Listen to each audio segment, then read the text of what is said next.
What's going on, guys? It is the Dad back with another gun review here. Today we are taking a look at Sig's MPX. So this one is the 8-inch SBR. Actually didn't begin its life that way. It began its life as an 8-inch pistol with a folding brace. But in the years that I have had it, I have sunk more money into this than I think I have my truck. Happy to say I don't regret a damn dollar of it. So awesome little sub gun here, guys. If you're not familiar, Sig came out with the MPX and the MCX, its counterpart in rifle cartridges, right around the same time, probably right around the 2015 era. And what they were going for is that H&K MP5 market.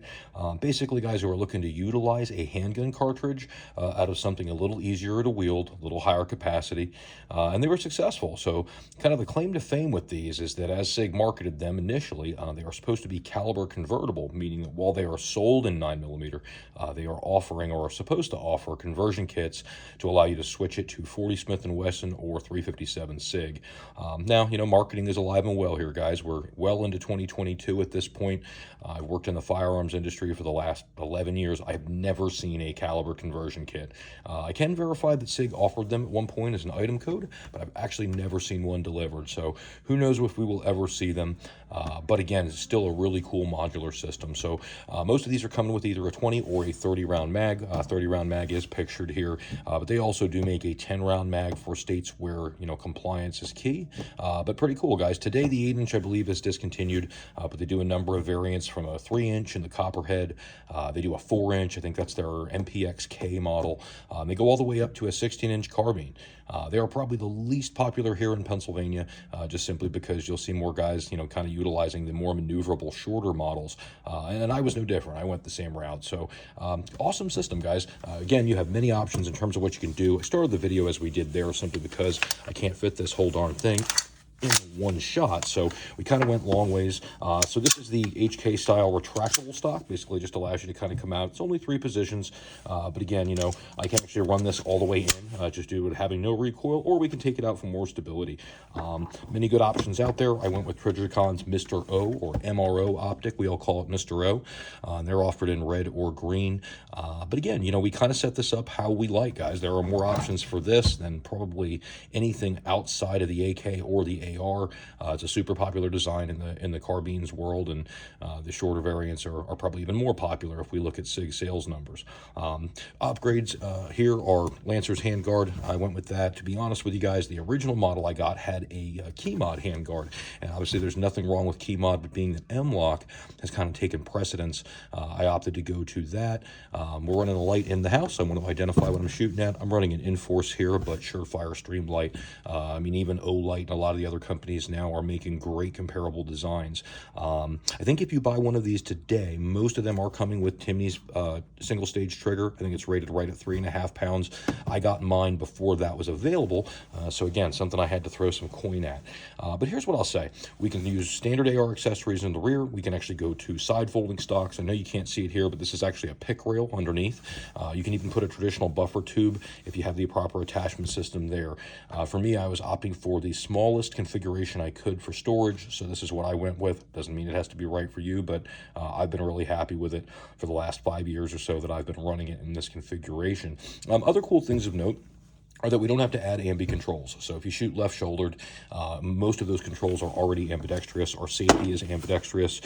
We have the mag release located on both sides. You have your usual paddle release here, but if we flip it over, note that there is a ambidextrous paddle release on the other side as well. So we have mag release, paddle release, safety located on both sides of the gun. The dust cover is there and probably not necessary, but hey, at least they didn't cheap out.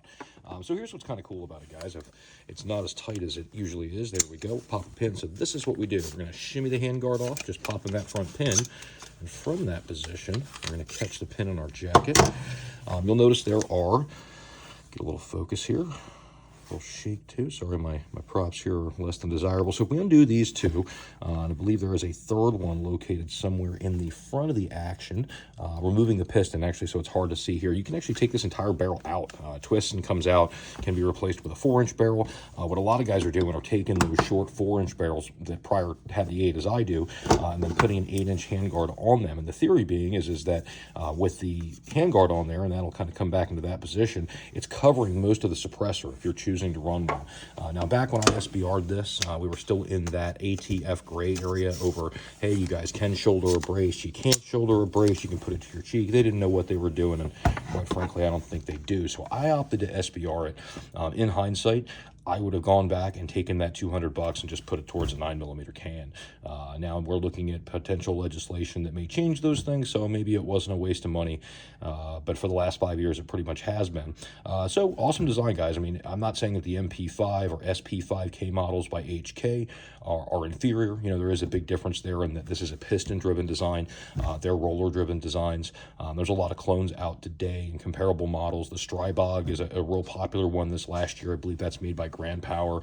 I mean, even Ruger's PC9 is a fantastic design. Again, we go to a direct blowback, so something to be denoted if you are intending to suppress it is that piston designs are generally less effectively suppressed than a blowback. So the PC9 at a much lower price point might be a better option for you if that's your aim. And what I mean is that piston-driven designs tend to push more gas back into your face through the ejection port.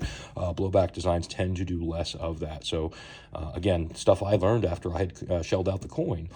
So my main purpose with this gun, I do run it as a home defense gun in a lot of instances. It's a low recoil, really nice rate of fire with the Timney trigger in there, but something to think about. You buy the gun, you plan for that, and then you start accessorizing, and that's where it really gets tough. So what I mean by that is that if you are going to keep this gun as a day-to-day basis, most guys are looking at a bag.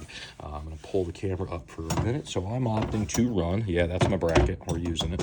I am opting to run 511's Sling pack here. They're offered in a number of colors. I went with red just because it screamed I'm a gun a little less. So the theory is to carry it on your back, single strap, we'll see here in a minute, but we flip around to the front, we hit the pull tab, hold on. And once that's open, we have unobstructed access to the gun. I have a couple extra mags in there. And actually, they even do make a soft armor plate that would go in the rear of this. So I'll flip that over and kind of show you what I mean. So if we were to take the rear of this, kind of get underneath there and get to that zipper, you can actually get a soft armor insert for the inside here. I think there's also stuff in there if you guys want to hang a camelback or something to that nature. 511 offered the bag two ways. You get the handgun storage, similar deployment here. It's a pull tab. We can put a handgun on the inside and room for extra bags. I went with red just because, like I said, it screams I'm a gun a little less.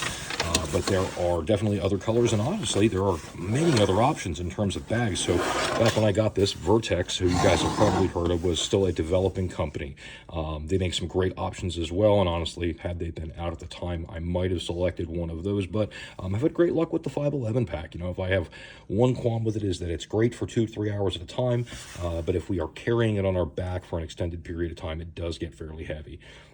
Anyways, guys, I don't know if you have a comparable product. If you have something to add that I've missed here, you know, we're always open to that. But I could speak pretty highly about the MPX or even the MCX and the rifle cartridges, though, you know, again, the one piece of advice I'll give you is whatever you select, great. There's a lot of preference involved in accessories. I would take that $200 in the back here that I gave the ATF, and I would put it in the front on a can. Hope you guys enjoyed the video. Hope you're doing well. Talk to you soon.